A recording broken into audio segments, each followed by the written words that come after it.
آج عالم کفر نے ایک پوری پلاننگ کے ساتھ دختران اسلام کو بے حمیت کرنے کے لیے اور ان کا وہ بلند وقار جو خالق کائنات نے اور مصطفیٰ پاک نے انہیں عطا فرمایا تھا، ان سے وہ مقام چھیننے کے لیے، انہیں بےہودگی کی طرف مائل کرنے کے لیے مختلف نعرے دیے۔ اور آج کی ساری عورتیں نہیں، چند عورتیں جنہوں نے یہ گندے غلیظ اور خبیث نعرے لگائے کہ میرا جسم میری مرضی، وہ عورتیں یہ بھول گئیں کہ ایک وقت تھا جب تمہیں زندہ درگور کر دیا جاتا تھا۔ ذرا لوٹ کے پیچھے دیکھ، یہ ہمارا دعویٰ نہیں، یہ انسانیت کی تاریخ ہے۔ دنیا کے کسی گوشے میں جا، کسی رائٹر کی کتاب پڑھ اور اس سے پوچھ کہ مصطفیٰ جان رحمت صلی اللہ تعالی علیہ وآلہ وسلم کی تشریف آوری سے پہلے ان خواتین کا حال کیا تھا، تو تمہیں پتہ چلے گا کہ زمانہ جاہلیت میں عورت کا حال اتنا ناپسندیدہ تھا۔ میں اس کی مثال اگر عرض کروں تو قرآن کریم نے اس کا حال بیان کیا کہ کسی کے ہاں بیٹی پیدا ہو جاتی، یہ جو آج کہتی ہے کہ میرا جسم ہے تو اس پہ میری مرضی چلے گی، بھائی اس وقت تیرا جسم تھا اور وہ مرد ہی تھے، وہ معاشرہ تھا، وہ زمانہ تھا، وہ لوگ تھے جو جن کے گھر میں بچی پیدا ہوتی تو وہ شرمندہ ہوتے۔ قرآن کریم فرماتا ہے ان کا منہ کالا ہو جاتا، چہرہ سیاہ ہو جاتا، اور وہ سوچتے کہ میں بچی پیدا ہو گئی میرے گھر میں، اتنی رسوائی، اتنی بے عزتی میری۔ وہ یہ سوچتے کہ میں اسی کالے منہ کے ساتھ زندہ رہوں یا اس بچی کو زندہ درگور کروں، اسے قتل کر دوں، اسے مار دوں، اسے زمین میں دفن کر دوں۔ باپ ہو کر مرد یہ سوچتا کہ میرے گھر میں بچی پیدا ہوئی، اس سے بڑی میری رسوائی کیا ہوگی۔ ایک وہ وقت تھا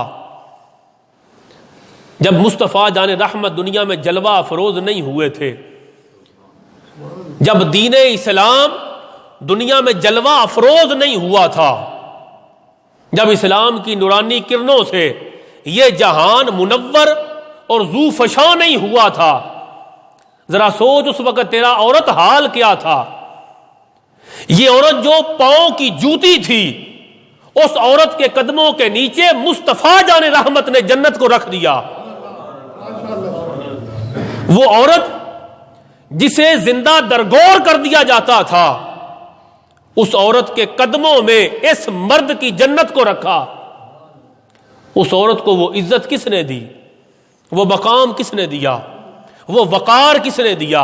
عورت بھول گئی؟ عالم اسلام کی تاریخ کھول، انگریز کی کتاب پڑھ یا کسی مسلمان کی کتاب پڑھ، اپنوں کی کتاب کھنگال یا کسی پرائے کی تاریخ کا مطالعہ کر، تجھے یہ بات ملے گی اور ہر ایک لکھے گا کہ مردوں کے معاشرے میں مرد اچھی چیزیں اپنے لیے رکھتا اور حقیر اور بری چیزیں عورتوں کو دیتا۔ تاریخ نگاروں نے لکھا کہ بکری کا دودھ مرد خود لیتا، عورت پہ حرام تھا،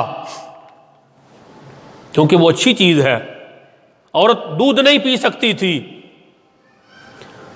بکری بچہ جنتی اگر زندہ پیدا ہوتا تو مرد کھاتا، عورت نہیں کھا سکتی، اور بچہ مردہ پیدا ہوتا تو اس میں سے تھوڑا عورت کو دیتے، اس میں بھی مرد کا حصہ ہوتا، کیونکہ مردار کھاتے تھے۔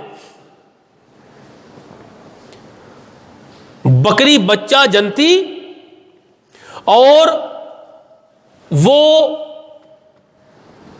اگر مادہ جن دیتی، نر مرد کی ملکیت ہوتا، وہ کھاتا یا رکھتا، اور مادہ اگر پیدا ہوتا تو اسے وہ چھوڑ دیتے کہ بکری ہے، آگے اس کی نسل چلے گی، اسے زندہ چھوڑتے، اور مردہ پیدا ہوتی تو اس میں سے کچھ خود کھاتے کچھ عورت کو دیتے. وہ وقت عورت کو یاد نہیں. حضور صلی اللہ تعالی علیہ وآلہ وسلم کی خدمت اقدس میں ایک صحابیہ حاضر ہوئی, دین کے مسائل سیکھ رہی تھیں. انہوں نے آ کے پوچھا کہ سرکار شوہر فوت ہو گئے ہیں تو ابھی تو عدت کے دن نہیں ہے, لیکن کیا میں آنکھوں میں سرما لگا سکتی ہوں؟ سرما لگا سکتی ہوں؟ حضور صلی اللہ تعالی علیہ وسلم نے سرمے سے منع کیا کہ عورت عدت کے دوران زیب و زینت میک اپ نہیں کر سکتی. آقا علیہ السلام نے فرمایا بی بی تمہیں وہ وقت بھول گیا کہ جب کسی کا شوہر فوت ہو جاتا تو 1 سال تک اس کی بیوہ گندے جھونپڑے میں رہتی اور وہ بدبودار جسم کے ساتھ وہاں رہتی, نہ لباس بدل سکتی نہ نہا سکتی اور خوشبو نہیں لگا سکتی. جب سال گزر جاتا کوئی جانور لاتے کوئی پرندہ لاتے اور اس عورت کے جسم کے ساتھ سطر کے ساتھ اس کو ملتے, وہ مر جاتا جتنی بدبو ہوتی.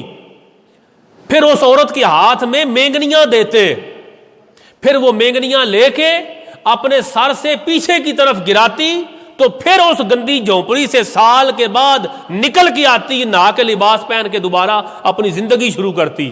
حضور علیہ الصلوۃ والسلام نے فرمایا تو مجھ سے بی بی آنکھوں میں سرما لگانے کا پوچھ رہی ہے, میں نے کہا تھا نہیں لگانا, زیب و زینت میک اپ نہیں کرنا. وہ وقت بھول گئی جب 1 سال تک گندی جھونپڑی میں تو پڑی رہتی, سال گزرتا تیرے قریب سے کوئی جھونپڑی کے قریب سے کتا گزرتا اور تو مینگنیاں اٹھا کے اسے مارتی, کوئی چیز نہ ہوتی. وہ وقت بھول گئی. اس گندی جگہ سے تمہیں نکالا تو نکالا کس نے؟ رب ذوالجلال کے حکم نے نکالا, مصطفیٰ جان رحمت کی شریعت نے نکالا.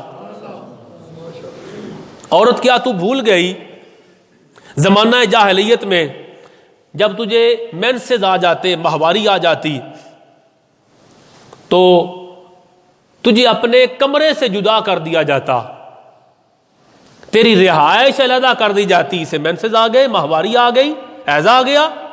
تیرے ہاتھ سے بی بی تیرا شوہر بھی کھانا نہ کھاتا, تجھے گھر میں کھانا بنانے کی اجازت نہ ہوتی. ہوا کیا؟ مینسز آ گئے, مصطفیٰ جان رحمت جلوہ افروز ہوئے, یہ دین اسلام کی روشنی آئی تو مصطفیٰ جان رحمت صلی اللہ تعالی علیہ وسلم نے حالت حیض میں مجامعت کے علاوہ بی بی کے ساتھ سارے معاملات کو جائز فرما دیا. حضور اعتکاف کی حالت میں تھے مسجد شریف میں, اور آقا علیہ الصلوۃ والسلام نے اپنے حجرہ مبارک کے طرف سر مبارک کرتے امی عائشہ پاک سر دھو دیتی. جو مسجد کے اندر کھڑکی تھی اس کے سامنے سرکار کا حجرہ مبارک تھا اعتکاف میں, تو بی بی پاک وہاں سے ہی دھو دیا کرتی. بی بی پاک نے ایک مرتبہ بوٹی کھا رہی تھی, حضور صلی اللہ تعالی علیہ وآلہ وسلم نے کہا مجھے کھلاؤ. عائشہ پاک عرض کرتی ہیں یا رسول اللہ مجھے حیض ہے. آج سے امی عائشہ پاک فرماتی ہیں میرے آقا علیہ السلام میرے ساتھ بیوی کے ساتھ اتنی محبت فرمایا کرتے کہ اگر میں نے اپنی کھائی ہوئی چیز کبھی آقا علیہ السلام کی بارگاہ میں پیش کی نا, سرکار نے فرمایا جو کھا رہی ہو مجھے بھی دو, مل کے کھاتے ہیں, بوٹی ہے یا کوئی چیز نوالا. عائشہ پاک فرماتی ہیں مصطفیٰ جان رحمت اسی جگہ سے چک لگاتے جہاں سے میں نوالا لیتی تھی. عورت کو اتنا وقار, اتنی عزت عورت کی. کہتی ہے میں نے جب وہ پیش کیا نا تو ساتھ عرض کیا حضور مجھے تو مینسز ہے, مجھے تو حیض ہے. میرے آقا کا جملہ دیکھیں, آقا علیہ الصلوۃ والسلام نے فرمایا تیرا حیض تیرے ہاتھ میں نہیں, ایک بیماری ہے, وہ میڈیکلی ایک معاملہ ہے, وہ اووری کو تیار کرنے کے لیے ہے, وہ میڈیکل مسئلہ ہے. وہ حیض تیرے ہاتھوں میں نہیں آیا. ارے جب تجھے گھر سے نکال دیتے تھے ماہواری کے دنوں میں, جب تیرا کھانا پینا جدا کر دیا کرتے تھے, جب تجھے گھر کے برتنوں کو ہاتھ نہیں لگانے دیتے تھے, ارے تمہیں گھر کے اندر عزت و وقار سے کون لے کے آیا؟ آمنہ کا لال لے کے آیا۔ اب مصطفیٰ جان رحمت کی لگائی ہوئی پابندیاں تجھے بری لگتی ہیں؟